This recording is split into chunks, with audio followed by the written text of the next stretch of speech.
teman-teman, perkenalkan nama saya Devia Meradi Widianti, NIM 7104180001 dari Pendidikan Akuntansi IUB 2018. Nah, sekarang saya akan menjelaskan mengenai aset. Sebelumnya, saya akan mencari pendapat dari orang-orang yang ada di sekitar saya. Yuk ikuti saya.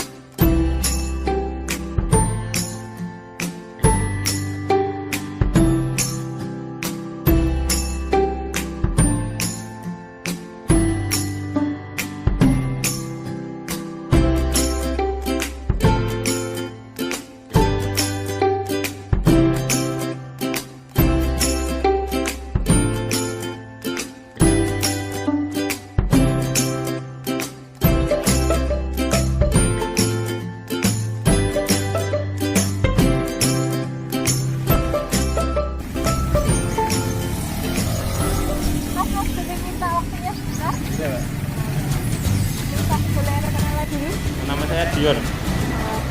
Mas, jadi di sini saya mau bertanya, tahu gak sih apa itu yang dimaksud aset? Aset itu harta atau kekayaan yang dimiliki oleh seseorang. Mungkin bisa dijelaskan contohnya? Contoh aset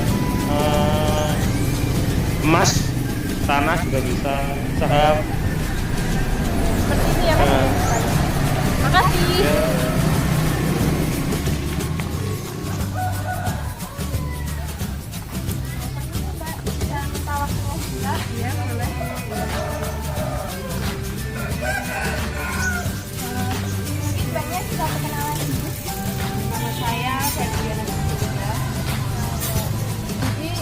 Di sini saya mau bertanya mengenai Mbak tahu nggak sih apa itu aset? Aset itu kekayaan yang dimiliki seorang, Mungkin contohnya seperti apa? seperti tanah mungkin, kemudian ada motor, mobil. Iya. Jadi seperti itu ya, Mbak, yang Iya. terima kasih ya, Mbak. Iya. Bu, boleh minta waktunya sebentar? Iya.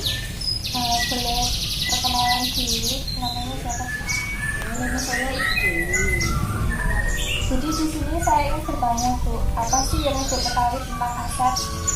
Aset. Apa ya, Mbak? Saya kok kurang tahu ya. Saya tahu aset itu ya apa yang saya punya itu.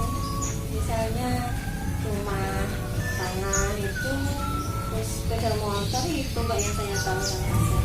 Jadi seperti itu. Ya. Terima kasih, Bu. Nah, itu dia ya teman-teman hasil wawancara saya dengan orang-orang yang ada di sekitar saya. Selanjutnya kita simak yuk penjelasan tentang aset.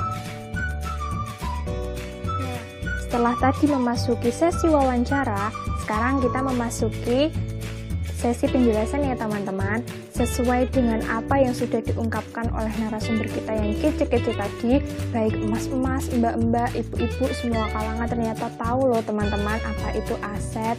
Nah, di sini saya akan menjelaskan lebih rinci lagi mengenai apa itu aset. Nah, jadi sebenarnya apa sih aset itu? Jadi aset adalah semua kekayaan yang dimiliki perusahaan atau seseorang baik berwujud ataupun tidak berwujud yang bernilai atau berharga yang akan mendatangkan manfaat di masa yang akan datang bagi perusahaan ataupun seseorang tersebut. Nah, lalu jenisnya apa saja sih aset-aset itu? Apakah seperti yang sudah disebutkan oleh narasumber-narasumber kita? Benar sekali seperti yang dijelaskan oleh narasumber-narasumber kita. Jenis aset yang pertama yaitu aset lancar. Apa sih aset lancar itu? Jadi, aset lancar adalah jenis aset yang dapat segera digunakan kurang dari 1 tahun. Contohnya apa sih? Seperti yang udah diungkapkan nih sama narasumber-narasumber kita. Di antaranya yaitu kas atau uang tunai. Yang kedua, surat berharga dan juga investasi jangka pendek. Itu merupakan contoh-contoh dari aset lancar. Berikut ilustrasi contoh-contoh aset lancarnya.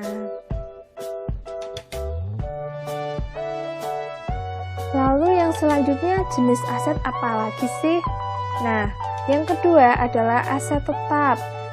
Aset tetap adalah aset yang memiliki beberapa karakteristik, di antaranya memiliki bentuk fisik, tidak untuk diperjualbelikan, dan memiliki masa manfaat jangka panjang lebih dari 1 tahun loh teman-teman. Nah, contohnya itu seperti apa sih? Berikut contoh-contohnya. Yang pertama yaitu tanah dan bangunan, seperti yang udah diungkapkan narasumber kita nih. Lalu yang kedua yaitu contohnya peralatan. Yang ketiga yaitu kendaraan, dan yang keempat adalah mesin. Lanjut ke jenis aset yang selanjutnya yaitu aset tidak berwujud. Apa sih aset tidak berwujud? Emang ada ya aset yang nggak ada wujudnya? Ada loh teman-teman. Jadi, aset tidak berwujud adalah aset yang tidak dapat dilihat bentuk fisiknya, namun dapat dirasakan manfaatnya. Biasanya itu berupa hak istimewa, seperti goodwill, seperti hak paten, hak cipta, franchise, dan lain-lain. Berikut ilustrasi contoh dari aset tidak berwujud. Kita pasti sudah tahu ya, di sekitar kita itu ada Indomaret, ada KFC. Itu merupakan salah satu contoh dari aset tidak berwujud ya teman-teman. Jadi franchise itu merupakan salah satu contoh aset tidak berwujud, hak cipta, hak paten, dan yang lain-lain. Nah, mungkin sekian dulu yang dapat saya sampaikan terkait dengan aset. Mungkin materi yang saya sampaikan tidak terlalu banyak, tapi semoga dapat membantu teman-teman dalam memahami apa sih itu aset dalam kehidupan sehari-hari kita. Nah, itu ya teman-teman sedikit penjelasan dari saya mengenai aset. Apabila ada kesalahan, saya mohon maaf. Sampai jumpa di lain kesempatan. Bye-bye.